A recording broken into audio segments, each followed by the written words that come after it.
ইমাম হোসাইন রাদিয়াল্লাহু তাআলার ব্যাপারে বলে যে কারবালায় যাওয়াটা এটা ইমাম হোসাইন একটা খাতায় ইজতিহাদি ওনার একটা ভুল সিদ্ধান্ত ছিল। আর একটু জোরে বলেন না নাউজুবিল্লাহ। ইমাম হোসাইনের ব্যাপারে সমালোচনা করতেছি, ইমাম হোসাইনের সিদ্ধান্ত ভুল ছিল। যদি আপনি বলেন তোমার শায়েখ ভুল বলেছে, বলেন আমার শায়েখ ভুল বলতে পারে না, আমার শায়েখের ভুল হতে পারে না। তাহলে বোঝা গেল তোমাদের অন্তরে তোমাদের শায়েখের মহব্বত আর আমাদের অন্তরে ইমাম হোসাইনের মহব্বত। যে যাকে ভালোবাসে তার সাথেই তার হাসর হবে। তো তুমি সারাদিন এজিদ এজিদ জপো, তোমার হাসর এজিদের সাথে হবে, আর আমাদের হাসর জান্নাতের যুবকদের সর্দার ইমাম হোসাইনের সাথে হবে। সবাই বলেন ইনশাআল্লাহ। এজিদের ব্যাপারে সবাই একমত। এজিদ শরাবী ছিল, এজিদ বেনামাজি ছিল, এজিদ নিজের আপন বোনকে বিবাহ করা বৈধতা দিয়েছিল।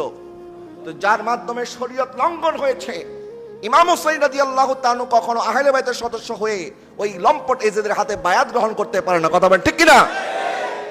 তারা বলবে এজিদ আমিরে মুয়াবিয়া রাদিয়াল্লাহু তাআলার সন্তান, এই জন্য এজিদের সমালোচনা করা যাবে না। নাউজুবিল্লাহ বলেন।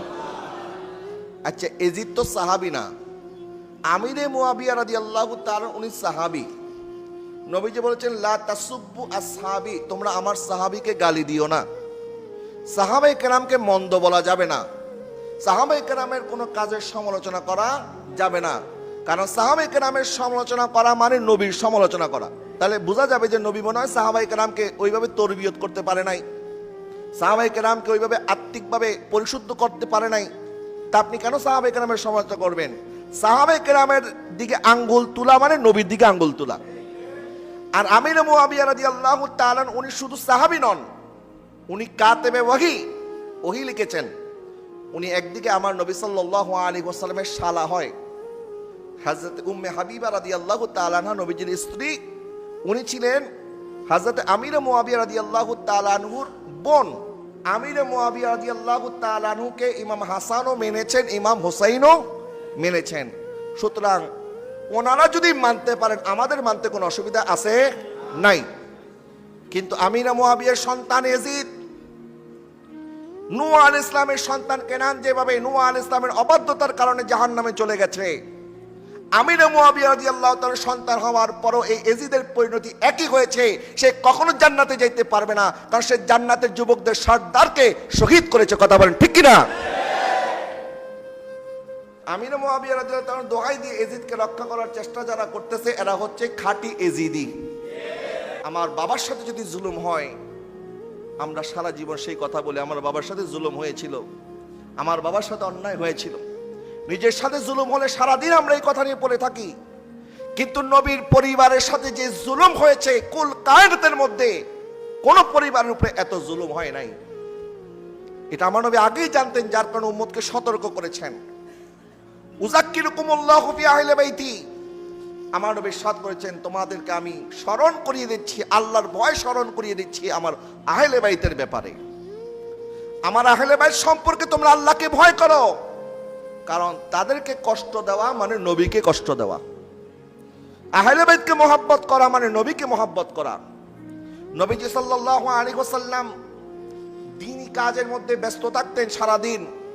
সাহাবায়ে কেরাম চিন্তা করলেন যে নবীজি তো ব্যবসা বাণিজ্য বা অন্য কোনো কর্ম করে নিজের পরিবার চালাবেন, এই সময়টা নবী অন্যদিকে না দিয়ে এই যে আমাদের জন্য ব্যয় করতেছেন, দ্বীনের জন্য, ইসলামের জন্য, উম্মতের কল্যাণে, তা আমরা এক কাজ করি, আমরা প্রত্যেক মাসে কিছু হাদিয়া কালেকশন করে নবীজির কদমে রাখবো যে হুজুর আপনার পরিবার পরিজনের ভরণ পোষণের জন্য একটা খরচ দরকার, আমরা তো আপনার পরিশ্রমের কোনো মূল্য দিতে পারবো না, কিন্তু তারপর আমাদের পক্ষ থেকে আমাদের এই প্রচেষ্টা আপনি নবী কবুল করেন। ওনারা নিজেরা মাশওয়ারা করে ওনারা কিছু টাকা পয়সা সংগ্রহ করে নবীজির কাছে নিয়ে আসলেন। বলেন ইয়া রাসূলুল্লাহ, হুজুর আপনার সারাটা জিন্দেগি উম্মতের জন্য দিয়ে দিয়েছেন, এত কষ্ট করতেছেন, হুজুর আপনার তো ব্যবসা করার সময় নাই, অন্য কাজ করার সময় নাই, অন্য কাজ করে আপনি যদি সেখানে সময় ব্যয় করেন তাহলে আমাদেরকে হেদায়েত কে দিবে? এই জন্য হুজুর আমরা সিদ্ধান্ত নিয়েছি আপনার পরিবারের জন্য, আপনার পরিবারের ভরণ পোষণের জন্য প্রত্যেক মাসে কিছু কিছু হাদিয়া আমরা আপনার কদমে পেশ করব। এই কথা বলতে দেরি আল্লাহ সুবহানাহু ওয়া তাআলা সাথে সাথে নবীর কাছে জিবরিলকে পাঠিয়ে দিয়ে বলেন, হাবিব তাদেরকে বলে দিন, কুল্লা আসআলুকুম আলাইহি আজরান ইল্লাল মাওয়াদ্দাতা ফিল কুরবা।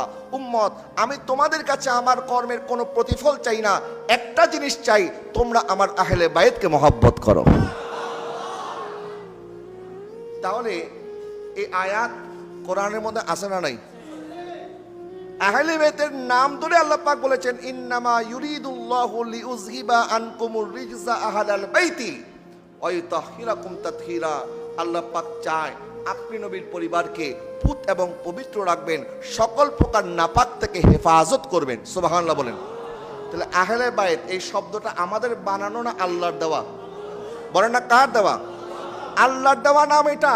কিন্তু অনেকে মসজিদের মিম্বারে এই কথা বলতে চায় না, বলে আমরা যদি আহলে বাইতের কথা বলি মানুষ আমাদেরকে শিয়া মনে করবে। নাউজুবিল্লাহ বলেন না। আহলে বাইতের কথা বলার নাম কি শিয়া? আহলে বাইতের কথা বলার নাম শিয়া নয়, বরং আহলে বাইতকে মহব্বত করা এটা ঈমানদারদের ঈমানের চাহিদা। এটা নামাজ, রোজা, হজ, যাকাতের মতো আল্লাহ পাক আমাদের জন্য ফরজ করেছেন।